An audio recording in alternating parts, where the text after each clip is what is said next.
Emma Caldwell stood in her corner office on the 45th floor of Caldwell Financial's headquarters, gazing out at the bustling chaos of Michigan Avenue below. The Chicago skyline stretched before her, a testament to ambition and grit, much like the empire she'd built from nothing. In her hand was a Starbucks cup, venti latte, no foam, her usual, but it had gone cold an hour ago. She didn't care. Her mind was elsewhere, tangled in whispers and memories. Behind her, the only decoration in the minimalist office was a framed photo of an older woman with silver hair tied back in a neat bun, her smile soft but resolute. Margaret Caldwell, her mother, the woman who'd planted the seed for all of this. A bank that was more than just a business, a legacy meant to stand for fairness, transparency, and dignity.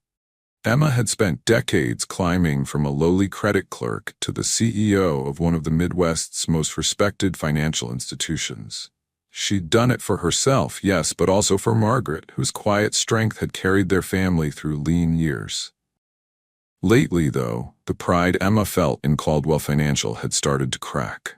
It began with whispers, nothing concrete, just rumors floating through X posts and anonymous emails trickling into her inbox. Customers turned away for no reason.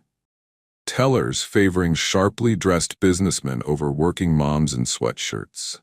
No lawsuits had hit her desk. No smoking gun had emerged, but the stories gnawed at her.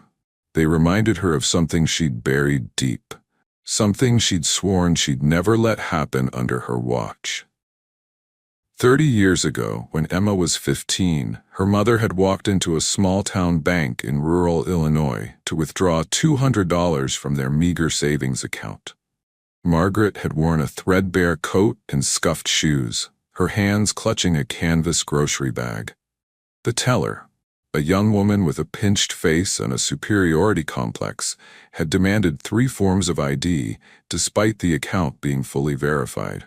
When Margaret couldn't produce a utility bill or a second photo ID, the teller had smirked and said, "We can't be sure who you are." Margaret had returned home empty-handed, tears streaming